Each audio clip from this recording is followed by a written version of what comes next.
தந்தை, மகன், தூய ஆவியின் பெயராலே ஆமேன். மூவொரு கடவுளுடைய அருளும் ஆசீரும் பாதுகாப்பும் வழி நடத்துதலும் உங்களோடு இருப்பதாக. பொதுக்காலம் 29வது வாரம் திங்கட்கிழமை. இறையேசுவில் என் அன்பு சொந்தங்களே, ஐயம் தவிர என்று சொல்லுவார்கள். ஏனெனில் ஒரு உள்ளத்திலே சந்தேகம் எழுந்துவிட்டது என்றால் அன்றோடு அந்த சந்தோஷம் மறைந்து போய்விட்டது என்று சொல்லுவார்கள். சலனமற்ற நீரில் ஒரு சிறு கல் போதும் அந்த சலனத்தை களைப்பதற்கு, அந்த சலனமற்ற நீரிலே சலனத்தை ஏற்படுத்துவதற்கு. அதே போலவே அமைதியாக நிம்மதியாக வாழ்ந்து கொண்டிருக்கிற மனிதனுக்கு ஒரே ஒரு சிறு சந்தேகம் வந்துவிட்டது என்றால் அந்த அவனுடைய வாழ்வு முழுவதுமாகவே சிதைந்து போனதாக மாறிவிடும். கணவன் மனைவி உறவிலே, பிள்ளைகள் பெற்றோர் உறவிலே, நண்பர்கள் உறவிலே, நம்மோடு இருக்கின்ற எல்லா உறவு தலங்களையும் வைத்துக் கொள்ளுங்கள். சந்தேகம் வரும் வரை அந்த வாழ்வு எவ்வளவு இனிமையானதாக இருக்கும், சந்தோஷமாக இருக்கும். குறைபாடுகள் குறையாக தெரியாது. அவர் நம் மீது வைத்திருக்கின்ற பாசம் அதை மேற்கொண்டு விடும். அதன் வழியாக குடும்பத்திலோ உறவிலோ எந்த பிரிவினையும் பிளவுகளும் ஏற்படாது. ஆனால் யாரோ ஒருவர் சொன்ன வார்த்தை, எங்கோ நான் கேட்டது, அல்லது என் வாழ்வில் நடக்கின்ற ஒரு சில செயல்பாடுகளை கொண்டு குடும்ப உறவுகள் மீது சந்தேகம் எழுந்துவிட்டதே என்றால் அந்த சந்தேகம் சிறிது சிறிதாக மனிதனுடைய உள்ளத்தை முதலிலே அரிக்க ஆரம்பிக்கும். சந்தேகம் அந்த மனிதனை அரிக்க ஆரம்பிக்கும். அப்பொழுது அவனுடைய அந்த சந்தேகம் வளர வளர வளர தன்னோடு இருக்கிற மனிதர்கள் செய்கிற நன்மைகள் கூட தீயதாக மாறிவிடும். சந்தேக கண் கொண்டு பார்ப்பவர்களாக இருப்பார்கள். எதற்காக இதை செய்கிறார்கள், ஏன் இப்படி செய்கின்ற சொல்லி அதற்கு ஆய்ந்து அறிய ஆரம்பிப்போம். இப்படி இந்த சந்தேகம் நம் உள்ளத்தில் வருகின்ற பொழுது கடந்த காலத்தில் இதுவரை நடந்த நிகழ்வு ஒவ்வொன்றையும் இணைத்து இணைத்து இணைத்து அதன் வழியாக எதிர்காலத்திலே இப்படித்தான் இருக்கும் என்கின்ற ஒரு பயம், கலக்கம், குழப்பம் நம் உள்ளே வருகின்ற பொழுது நிகழ்காலத்திலே நிம்மதி இல்லாதவர்களாக வாழ்ந்து போவோம்.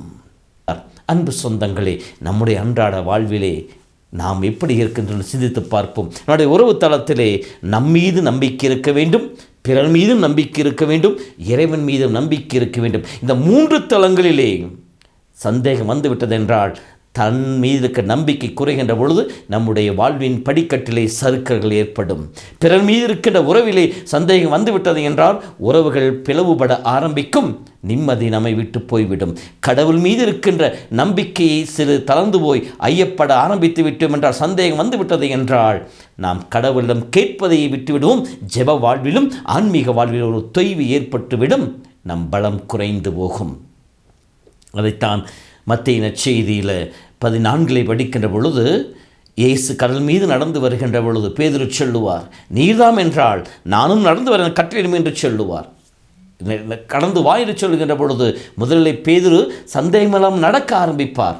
நடக்க நடக்க நடக்க அவர் கடல் மீது கண்களை பதிய வைக்க கடல் அலைகள் எழும்புவதை பார்த்தவுடன் சந்தேகம் வர ஆரம்பிக்கின்றது, மூழ்க ஆரம்பிக்கின்றார். ஏன் சொல்லுகின்ற வார்த்தை, நம்பிக்கை குன்றியவனே ஏன் ஐயம் கொண்டாய் என்று சொல்லி. ஆகவே ஐயம் என்பது ஒரு மிகப்பெரிய சாத்தானின் கருவி, மனித நிம்மதியை கெடுப்பதற்கு. ஆனால் இன்றைய முதல் வாசகத்தை படிக்கின்ற பொழுது ஆபிரகாம் கடவுள் மேல் ஐயம் கொள்ளவில்லை என்று சொல்லப்படுகின்றது. அவர் சந்தேகப்படவில்லை. ஏனெனில் ஐயத்தை ஏற்படுத்துகிற நிகழ்வுகள் காலதாமதம். ஏற்கனவே 25 ஆண்டுகள் குழந்தை இல்லை, கடவுள் வாக்குறுதி கொடுத்தார், ஆனால் நிறைவேறவில்லை என்கின்ற ஒரு சந்தேகம் எழுந்திருக்கலாம். ஆனால் ஆபிரகாம் ஐயம் கொள்ளவில்லை. 4 படிக்கிற பொழுது இறந்தவர்களை இருக்கச் செய்பவர்களும் இல்லாததை இருக்கச் செய்பவருமான ஆண்டவர் மேல் ஆபிரகாம் நம்பிக்கை கொண்டார் என்று சொல்லப்படுகின்றார். அப்படின்றால் அவருடைய நம்பிக்கை ஒருபோதும் தளர்ந்து போகவில்லை. எது நடந்தாலும் நான் ஆண்டவரை நம்பி இருப்பேன் என்கின்ற அந்த உறுதியோடு அவர் நம்பிக்கையிலே வாழ்பவராக இருந்தார். எனவேதான் இயேசு சொல்லுகின்ற பொழுது முடிந்தாலாம் நம்புகிறவர்களுக்கு எல்லாம் கூடும் என்று சொல்லி ஜெபிக்க கேட்டார். நீ ஜெபிக்க வருகின்ற பொழுது ஜெபிப்பதற்கு முன்னாடி பெற்றுக்கொண்ட என்ற நம்பிக்கையோடு ஜெபி என்று சொல்லி நம்ம ஒவ்வொருவருக்கும் அறிவுரை கொடுத்தார். அதைத்தான் ஆபிரகாம் செய்தார். எனக்கு கிடைக்கும் என்று சொல்லி. ஏனென்றால் அவர் ஐயப்படாமல் இருந்தது மட்டுமல்ல, அதில் வலுப்பெற்றார் என்று சொல்லப்படுகின்றது. ஏனெனில் எனக்கு வாக்கு கொடுத்தவர் யார் என்பது எனக்கு தெரியும்.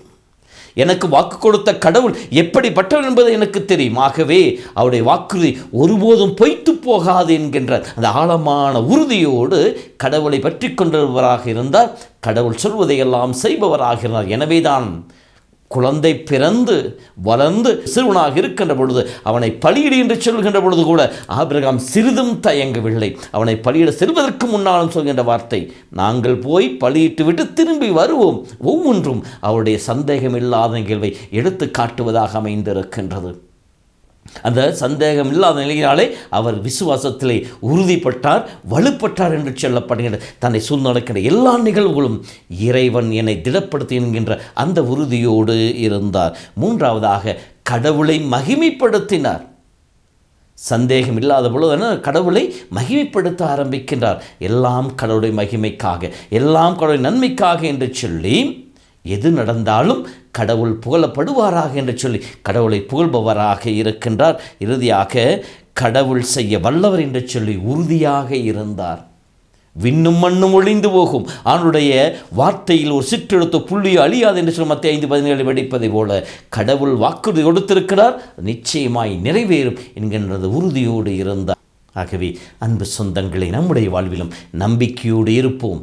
நம்மிலே நம்பிக்கை வைப்போம், பிறரும் நம்பிக்கை வைப்போம், இறைவனும் நம்பிக்கை வைப்போம். நம்மில் இருக்கின்ற சந்தேக கோடுகளை முழுவதுமாக எடுத்து எறிய முற்படுவோம். நம்முடைய சிதைந்து போன வாழ்வை மீண்டும் இறைவனிலே ஒன்றிணைந்து சீராக்குவோம். நம் உறவு தலங்களை சீராக்குவோம். மகிழ்ச்சி மக்களாக வாழ்வோம். இறை புகழ் பாடுவோம். கடவுள் நம்மை ஆசீர்வதிப்பாராக.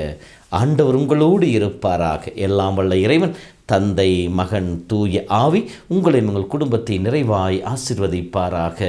ஆமேன்.